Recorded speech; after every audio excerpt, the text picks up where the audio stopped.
Hey guys, and welcome to another episode. We are still booking the Yes movement via the Yes mod on TEW 2020. We're up to part 9 now.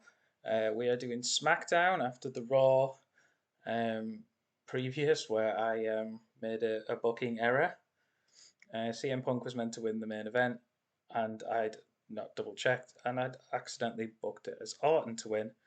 And then it would have looked weird. CM Punk was celebrating with Cena, but in a rewrite, it was Cena coming down to console Punk, who'd gone through a lot with a Brock Lesnar beat in the previous night on Extreme Rules after a grueling match with Cena, and he just found out that Paul Heyman was behind him getting attacked by Brock, and he delivered a GTS to him at the beginning of the show. So that's where we were. So with that, let's see if we can salvage something from it, and let's get into it. So SmackDown starts off on the pre-show. Um, we have our women's match of the evening. I didn't get the divas on the show. Um, it was just there was other stories to be telling at the moment. This got a 45, um, and AJ Lee gets the victory there. We have Legacy picking up a win over Joe Hennig and Damien Sandow. Just testing for tag chemistry there with Hennig and Sandow. It gets a 51. Oh, and then we get bad chemistry from Big E and Dolph. I was obviously working towards Big E, Kofi, and Xavier down the line.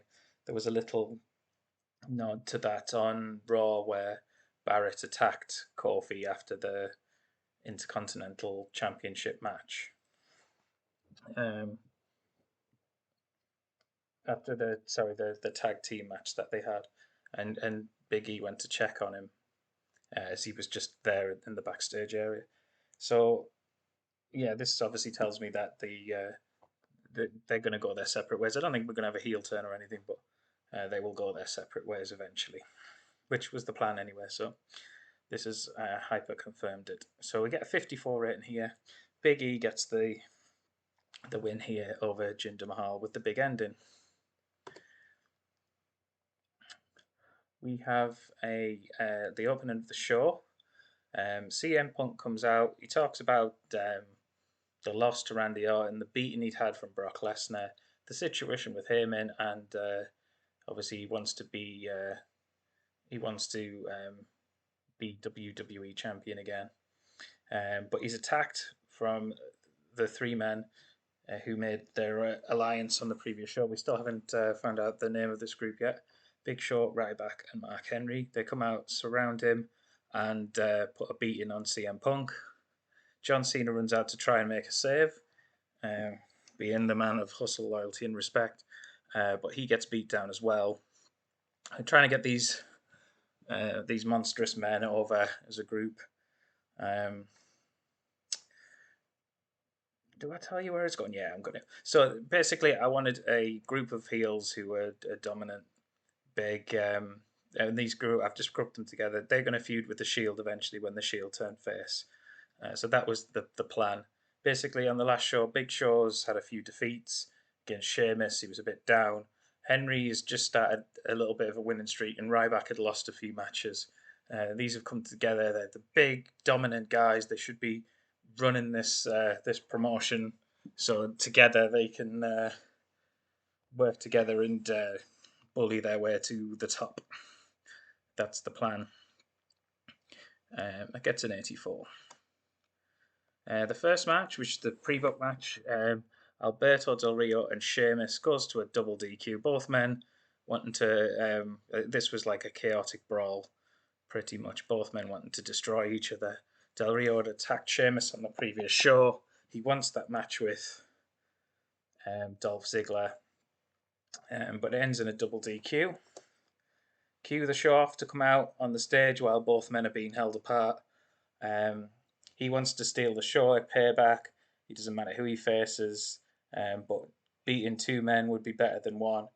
And that's the the show-off way. So Dolph pretty much has accepted that he'll face both men. That gets an 81, which is great. We have a hype video for the returning MVP.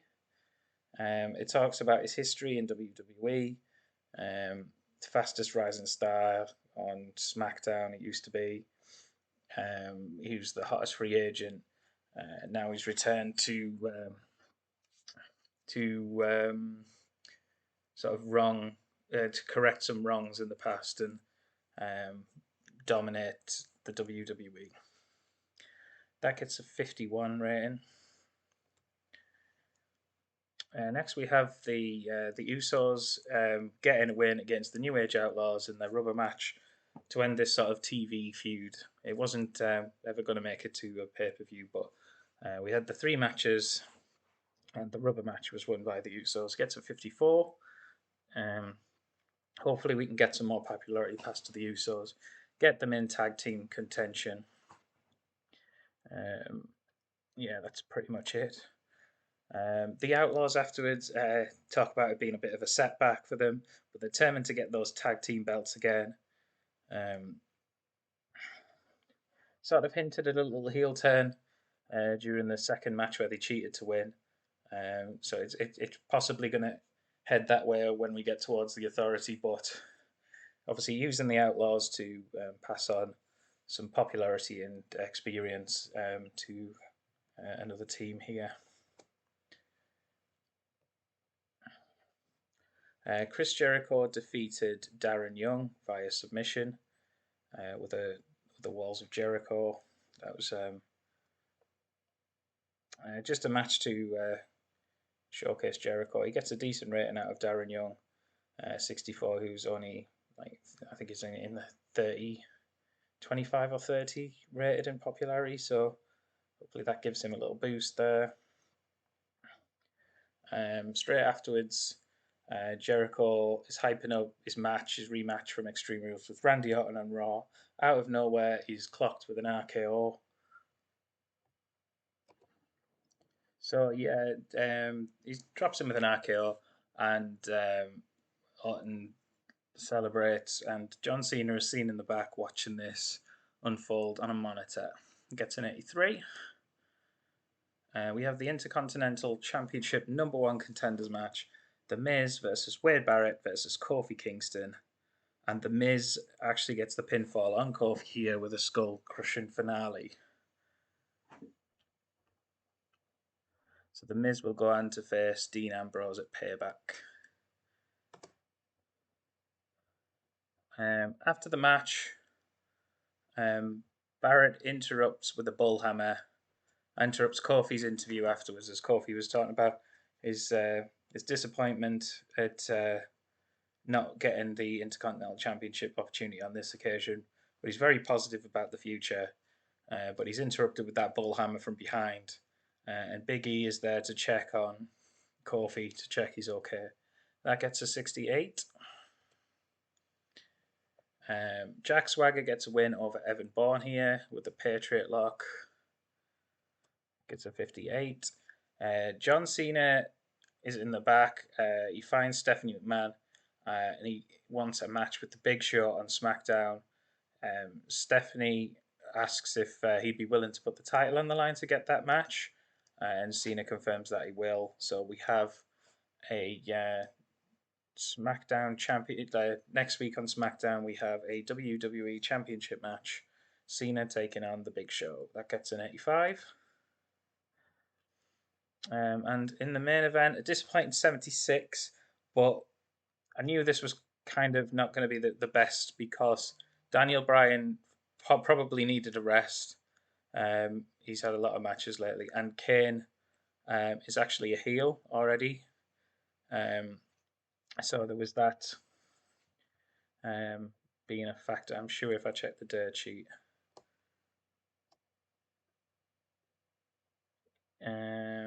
Yeah, being fatigued, Daniel Bryan, declining ability, yeah, and the odd face heel combination.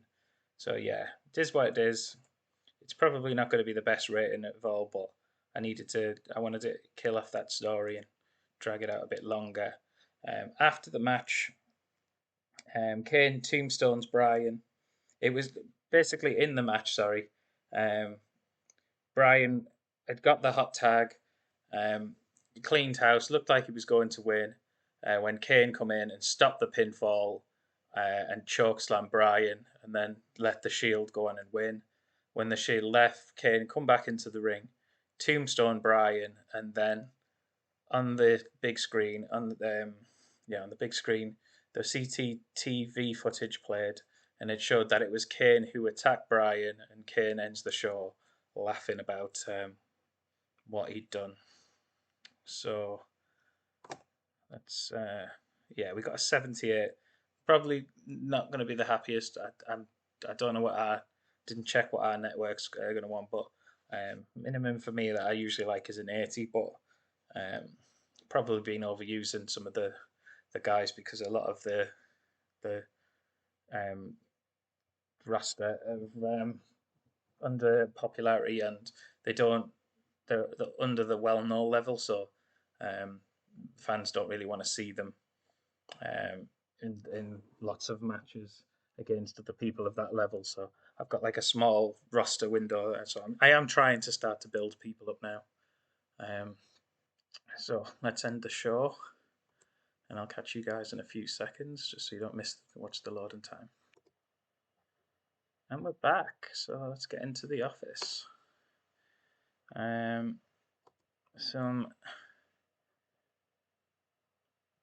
Shelton Benjamin decided to stay with New Japan. He's got an exclusive written with them now, which is fair enough. Alicia Fox doesn't get it, according to Dave Finlay. He reckons we should get rid of her. Same with Shawn Michaels. She has poor ring psychology. She's not worth keeping around.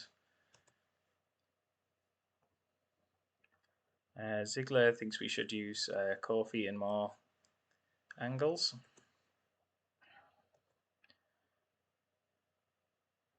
Yeah, some of the networks were unhappy with the Smackdown rating. Ryback, Del Rio, Cody, Ziggler. Yeah, I've probably got a lot of fatigued guys going into Raw.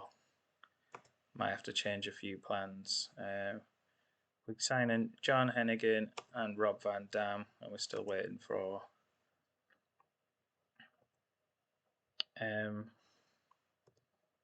Matt Striker to come back to us. Let's have a quick look down, see if I notice. I think there's a few more 72s there for Del Rio. I don't think Alicia Fox has changed, which is a shame. She's been in a couple of angles now. Cesaro wasn't featured. Big Show stayed the same. Billy Gunn's dropped quite a bit, which was sort of planned. I thought I'd changed it to wrestler before. Yeah, I just want to see wrestlers. So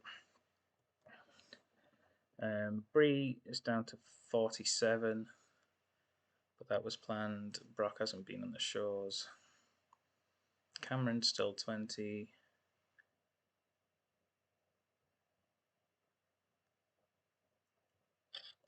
CM Punk's gone up a little bit, back to 82. Haven't lost to Orton, which it wasn't meant to, but that is what it is. So Jericho, I'm sure I had him up to 79 until he lost to Orton, but I'm sure he did start at like 77. So he's gone up to 78 in one area. So that's cool. That's still a decent area.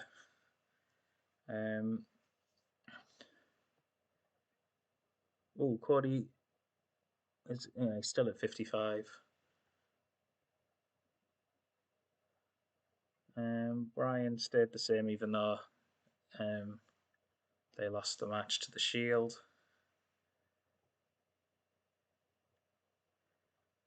Ambrose has dropped a little bit more, but he's kind of still at the level that I want him to be at. Dolph is still at 75. I hope that hasn't capped him. Can't see any 76. We'll have to see. Drew hasn't changed.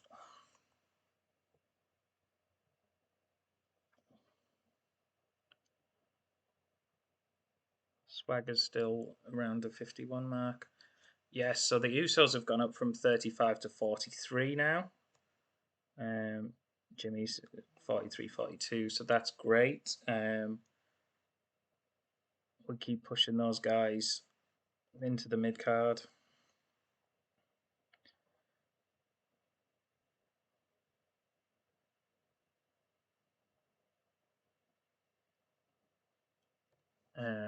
Yeah, even though they lost the tag match, I'm sure Kane, he was at 67. He's down. He did drop down to 62 a couple of shows ago, but he's up to 63, 64 now. So that's great. Kofi's at 56. He was at 50, so that's great. Mark Henry's back the same. No movement for. Did that class as a debut? Because it was a hype video. I'm not sure. But MVP will be joining the roster soon.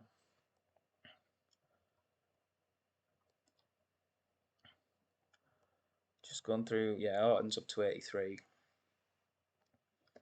He's going to face Jericho. Obviously, the plans have changed now. It was meant to be Jericho and Orton, the rubber match at Payback, because Jericho is going to win on Raw. Spoiler alert. But I'm going to have to do a fatal four-way now and figure out how to get Punk back into this match. I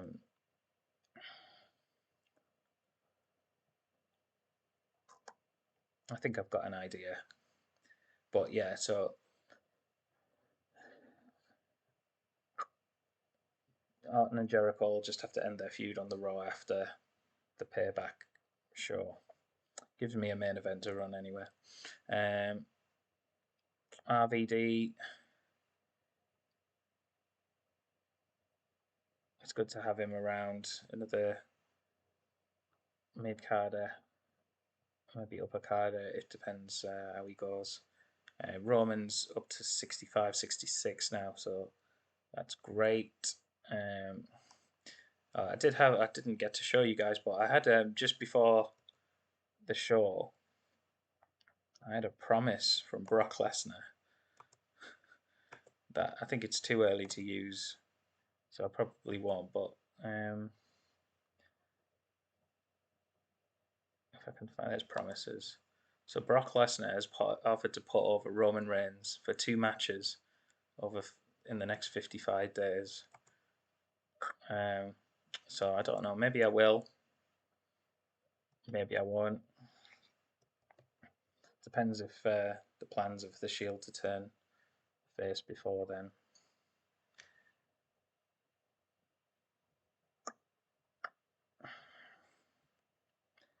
Seth's still at 70, 71. Sheamus is at 71.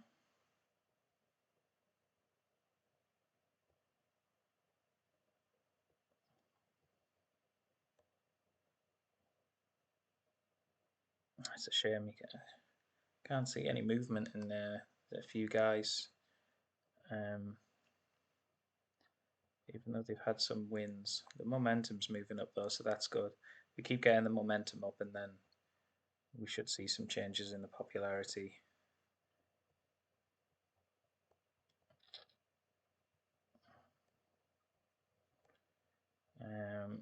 Yeah, Barrett, it dropped a little bit when he lost to Kofi the week, but that's fine. They're all at the sort of planned levels that I wanted them at. Him and Kofi should have a good match. I'll pay back whether it depends if it makes it on the card. That might be like a pre-show match, or I want to save for the Raw afterwards. We'll see how it goes. Right then, guys, that's it for another episode. I hope I've got round that mistake I made on the last show. Tell me what you guys would have done, and like in the comments, if you leave, have you ever done that situation before where you've booked a match and accidentally picked the wrong outcome? Um, but yeah, I really appreciate all the views, all the subscribers I'm getting. Thank you guys, and I'll continue to bring more content. I just hope you enjoy it. So stay safe, and I'll catch you down the road. Bye.